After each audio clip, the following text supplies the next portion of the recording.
Now we will do stern tube.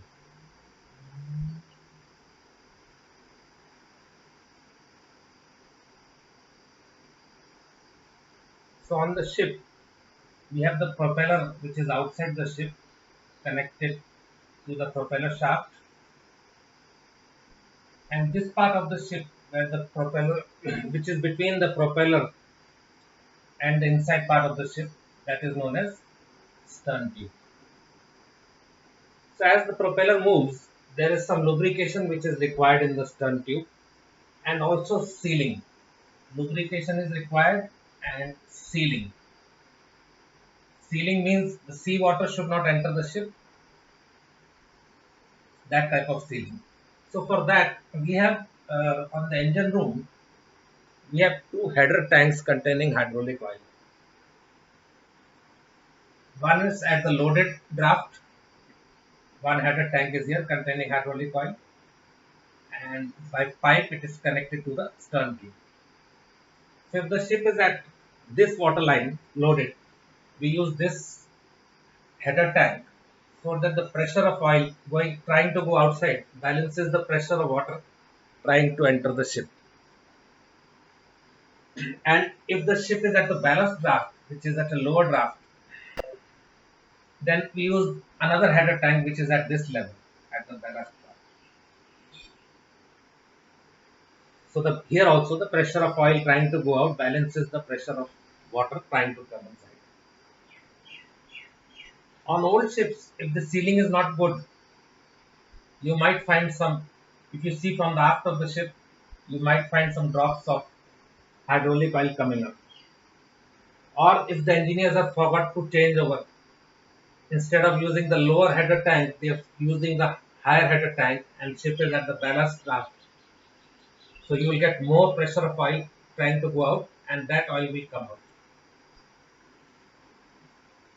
So this is about the stern tube. Some definitions we can do now. One is the cubic capacity of the engine, main engine. This is basically the volume of the cylinder, the total volume from here to here, which is covered by the piston going up and down. Internal volume of each cylinder multiplied by number of cylinders.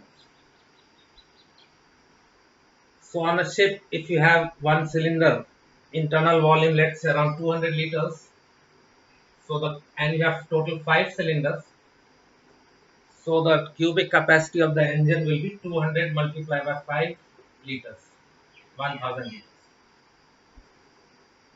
Big ship engines are approximately like this.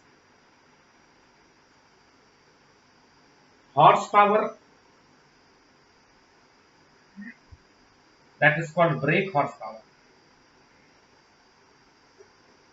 Normally, if the cubic capacity is more, the horsepower is also more, but it is not always. Some efficient engines might have small cubic capacity, but the horsepower is large. Then we come to engine pitch of the propeller.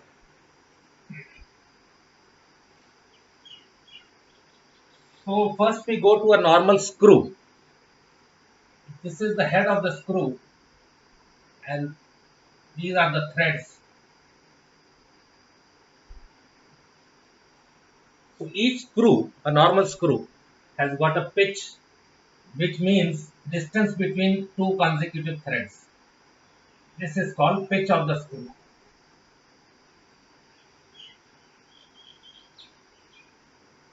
So if I have a piece of wood here and I turn this head one revolution, so the distance the screw will travel inside is also known as the pitch of the screw, because that will exactly be the distance between two consecutive threads.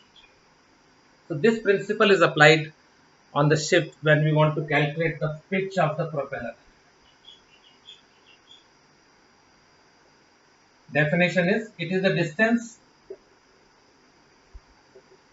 which the ship moves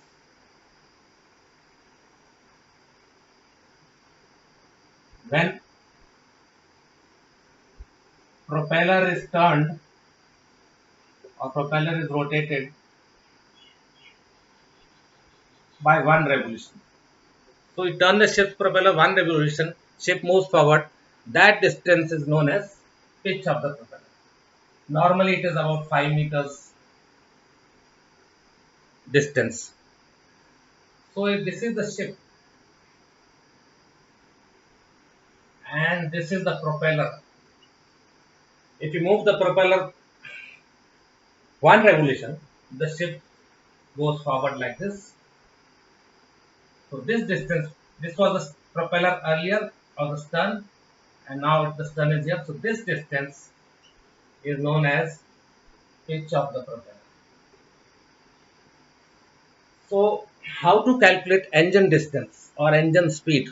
We already did two types of speed. One was the speed over the ground, which is the GPS speed, and one was the speed through the water. So engine speed is also the speed through the water, and we that can also be calculated by a small formula, which I will show you now. If you know the pitch of the propeller, let's say 5 meters, and you want to calculate at full speed what is the engine speed. So at full speed, during sea trials, they have measured the RPM, let's say 100. So you want to find out at 100 RPM what is the speed, engine speed. So now you have to write down here at 1 RPM, at 1 revolution, ship moves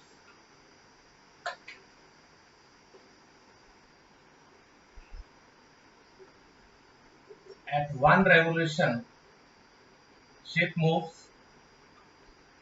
The pitch of the propeller is given in your sea trial booklets, let's say 5 meters. So in 100 revolutions, ship moves 500 meters.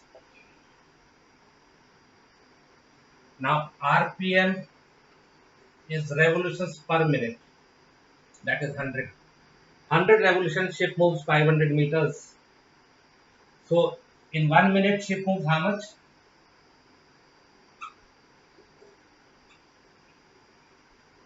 In 1 minute, she does 100 revolutions, and in 100 revolutions, she travels 500 meters. So in 1 minute, ship moves 500. So in 60 minutes, ship moves how much? 500 multiplied by 60.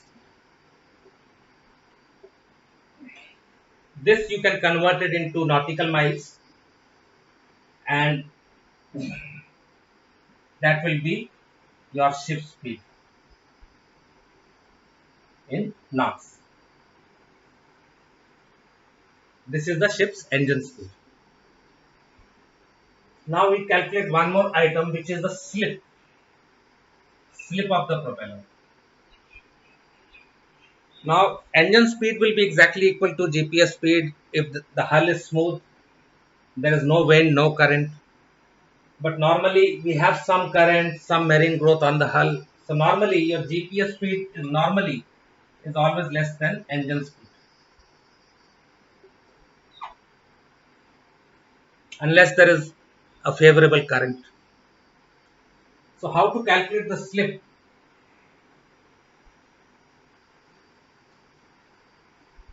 Slip is calculated by the formula.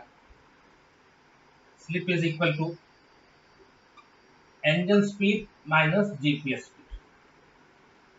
So if engine speed is whatever you got in the last 24 hours, let's say 10 knots, or you can say engine distance minus GPS distance covered in the last 24 hours.